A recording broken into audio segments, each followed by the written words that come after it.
finally managed to get my phone tethered correctly to my laptop, but I'm not sure how long it'll last. Hopefully the signal will hold for long enough for me to get this out there. Somehow it feels important that people see this, though. I'm not sure why. It isn't likely to make any difference to me regardless. I should start by explaining that my father was a heavy drinker. He had a hard life, and he sometimes got it in his mind to make life hard on me, too. He'd inherited a cabin high in the Colorado Rockies from his father, also afflicted by the demon in the bottle, and most weekends he took me up there with him to get away from the life and the world he seemed to hate so much. Then he'd drink away the memories into a jagged haze of drunkenness until he hated the world so much that he hated me too. My father was large and strong, and even in his inebriated state, I could never get away from him once he'd snatched me. I knew by the first time the bruises had healed that pleading and crying wouldn't work, and neither would fighting. So the next time he dragged me up to that damned cabin, I did the only thing I could do. I hid. Both his size and his drunkenness worked against him in finding me, and it usually did not take long of huddling in a closet or beneath a bed before he gave up, passed out, and would awaken the next morning with no memory of the night's game, of hide and seek at all. It was not really a game to either of us, of course, but it could sometimes make the fear a little more bearable if I told myself that. The cabin didn't have an attic, but I remember that my favorite hiding place was a small crawl space in the ceiling between the two upstairs bedrooms. It was small and dark and almost impossible to spot if you were not looking for it. My father had never found me there, and the cramped space became almost cozy in my mind, a safe haven from the dark and fear that lurked beyond. Years passed, I grew up, and my father's drinking caught up with him. He died late last year, and I inherited everything he owned along with a complete lack of grief. I had thought of the cabin more than once after his death, but I always seemed to find reasons to delay deciding whether to keep or sell it. Finally, I decided a few days ago to return to it in order to determine if my father's shadow was still cast over the place, or if I might be able to banish haunting memories like he never could. The cabin was almost eerily untouched, with little wear and tear to speak of and only a thin layer of dust over some things. The stark reality of the place washed over me, and for a brief moment I feared those memories would overwhelm me. But I cast them out of my mind and proceeded to settle in.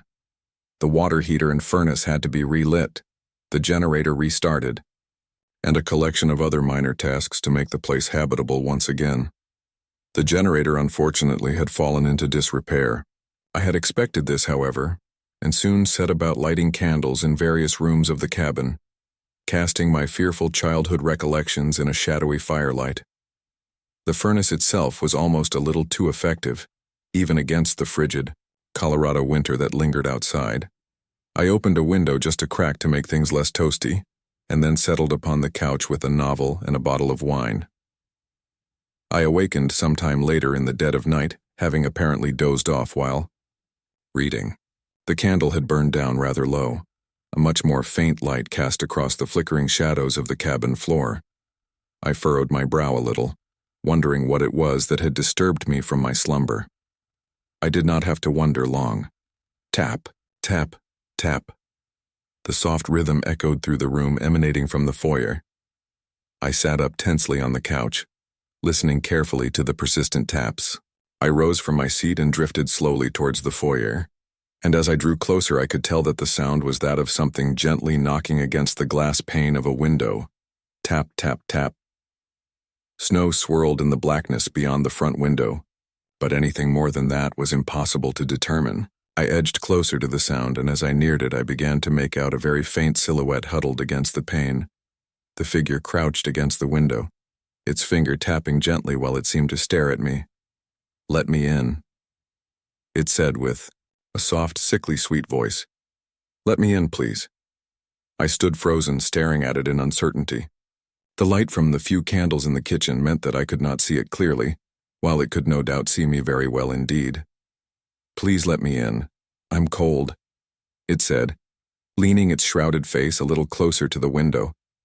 "It looks warm inside." I could not deny that what little I could see of it did resemble a human. Sense began to return to my mind. Of course it was a human.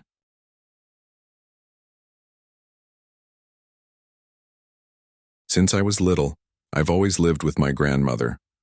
My mother divorced while I was very little but remarried shortly after. Due to their financial situation, my grandmother turned her garage into a place for my mom and husband to stay in until they could get on their feet and get a house.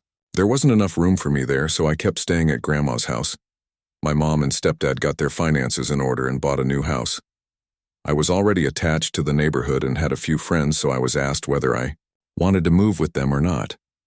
I chose not to and finished the rest of my schooling living at Grandma's house. I moved out for a while with some acquaintances, but that fell through after about a year. I needed to move again and thought this would be the perfect time to finally live with my mom for a little while and get to know both my mom and stepdad better. Back then, I was just dating my wife and planned on getting married as soon as we were able to save up the cash for our wedding, so it wasn't going to be a very long time. We figured it would be quickest if we stayed living with our parents so we could fund the wedding ourselves without incurring any debt in addition to our school loans. My sister had gone away to college, so I was able to crash in her old room in the basement. The basement had a really nice setup. You would walk down the open stairway from upstairs, and to your left was a door that led into the basement. To the right was another door that led to the laundry room with a bathroom, an extra refrigerator, and the door to my room. To the left was the entertainment room and wet bar my stepdad had built. It was a really nice setup with surround sound that I've watched plenty of action movies on when I'd come over to visit. I got my stuff set up on a Friday night. Pretty impressed I was able to get it all moved in a single day. I was pretty beat and quickly fell asleep. The next day, roughly middle to late afternoon, I was coming downstairs to go to my room and play some video games when I stopped at the entrance to the basement. I looked left toward the wet bar where there was an empty space with an old rocking chair. The room was dimly lit by the sunlight pouring in through the basement doorway. The rocking chair didn't move or anything like that, but I just had this eerie feeling that something was over there. I didn't feel as though whatever was there was staring at me. I could just feel a presence in the room. I really didn't like it. I moved through the laundry room and into my room and closed the door. I decided I'm being stupid, played some video games, and forgot all about it. It must have been roughly 1 a.m. when I decided to go to bed. My parents typically stayed up until 3 and 4 a.m., so I could still hear them clicking away on their laptops upstairs, playing casual games together into all hours of the night as I headed to the bathroom outside my room to brush my teeth. My mother noted that it can be pretty hard to wake up in the morning with the door to the laundry room and my room shut, since the sunlight won't pour in. Knowing this, I'd left the laundry room door open. As I walked past the laundry room door that leads out to the entertainment room, I could feel the presence again. It was definitely more pronounced this time. I could feel the hairs standing up on the back of my neck. I quickly moved into the bathroom and shut the door. I finished up my nightly duty and bolted back to my room, only a few feet away. I shut my bedroom door and contemplated leaving it closed. I really hated not waking up on time in the morning, and I know I won't if the room stays permanently dark because the door is blocking any sunlight from coming in. I cracked the door open, not too wide but wide enough that the sunlight will shine through in the morning, turned my box fan on low and crawled into bed. I've always been kind of paranoid, so I made sure when I set my room up that my bed faced the door, feet pointing toward the same wall so I can look out of the room. I closed my eyes and tried to fall asleep, making sure I was tucked in toward the wall, as far from the door and edge of the bed as possible. After a couple of minutes, I could feel it again. I'm being watched. I cracked my right eye open ever so slightly so I don't look awake should it be true that I am being watched. My door was open much farther now, almost all the way. Likely this was due to the fan blowing, I thought to myself. But I was still uneasy. I opened my eyes slowly, watching the darkness slowly shift and flow while my eyes tried to adjust to the inky blackness. I simply could not see through the darkness. I could feel the presence now. The feeling of not just being watched, but someone or something being there was now stronger than ever, just beyond my doorway. I closed my eyes again and tried to remain calm. I'm being stupid, I thought to myself.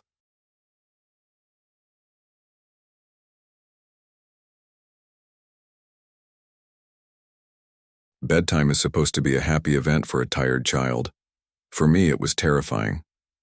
While some children might complain about being put to bed before they have finished watching a film or playing their favorite video game, when I was a child, nighttime was something to truly fear. Somewhere in the back of my mind it still is. As someone who is trained in the sciences, I cannot prove that what happened to me was objectively real, but I can swear that what I experienced was genuine. Horror. A fear which in my life, I'm glad to say, has never been equaled. I will relate it to you all now as best I can. Make of it what you will, but I'll be glad to just get it off of my chest. I can't remember exactly when it started, but my apprehension towards falling asleep seemed to correspond with my being moved into a room of my own. I was 8 years old at the time, and until then I had shared a room, quite happily, with my older brother. As is perfectly understandable for a boy 5 years my senior, my brother eventually wished for a room of his own, and as a result, I was given the room at the back of the house. It was a small, narrow, yet oddly elongated room, large enough for a bed and a couple of chests of drawers, but not much else. I couldn't really complain because even at that age I understood that we did not have a large house, and I had no real cause to be disappointed, as my family was both loving and caring. It was a happy childhood. During the day, a solitary window looked out onto our back garden, nothing out of the ordinary, but even during the day the light which crept into that room seemed almost hesitant. As my brother was given a new bed, I was given the bunk beds which we used to share. While I was upset about sleeping on my own, I was excited at the thought of being able to sleep in the top bunk, which seemed far more adventurous to me. From the very first night, I remember a strange feeling of unease creeping slowly from the back of my mind. I lay on the top bunk staring down at my action figures and cars strewn across the green-blue carpet. As imaginary battles and adventures took place between the toys on the floor, I couldn't help but feel that my eyes were being slowly drawn towards the bottom bunk, as if something was moving in the corner of my eye.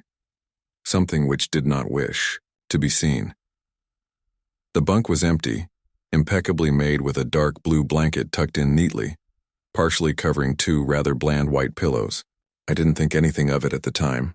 I was a child, and the noise slipping under my door from my parents' television bathed me in a warm sense of safety and well-being. I fell asleep. When you awaken from a deep sleep to something moving or stirring, it can take a few moments for you to truly understand what is happening. The fog of sleep hangs over your eyes and ears even when lucid. Something was moving, there was no doubt about that. At first I wasn't sure what it was. Everything was dark, almost pitch black, but there was enough light creeping in from outside to outline that narrowly suffocating room. Two thoughts appeared in my mind almost simultaneously. The first was that my parents were in bed because the rest of the house lay both in darkness and silence. The second thought turned to the noise, a noise which had obviously woken me. As the last cobwebs of sleep withered from my mind, the noise took on a more familiar form. Sometimes the simplest of sounds can be the most unnerving. A cold wind whistling through a tree outside, a neighbor's footsteps uncomfortably close, or in this case, the simple sound of bed sheets rustling in. The dark. That was it. Bed sheets rustling in the dark as if some disturbed sleeper was attempting to get all too comfortable in the bottom bunk. I lay there in disbelief, thinking that the noise was either my imagination or perhaps just my pet cat finding somewhere comfortable to spend the night. It was then that I noticed my door, shut as it had been as I'd fallen asleep. Perhaps my mom had checked in on me and the cat had sneaked into my room then. Yes, that must have been it. I turned to face the wall, closing my eyes in the vain hope that I could fall back to sleep. As I moved, the rustling noise from underneath me ceased. I thought that I must have disturbed my cat, but quickly I realized that the visitor in the bottom bunk was much less mundane than my pet trying to sleep, and much more sinister. As if alerted to, and disgruntled by, my presence, the disturbed sleeper began to toss and turn violently, like a child having a tantrum in their bed. I could hear the sheets twist and turn with increasing ferocity. Fear then gripped me, not like the subtle sense of unease I had experienced earlier, but now, potent and terrifying. My heart raced as my eyes panicked, scanning the almost impenetrable darkness. I let out a cry.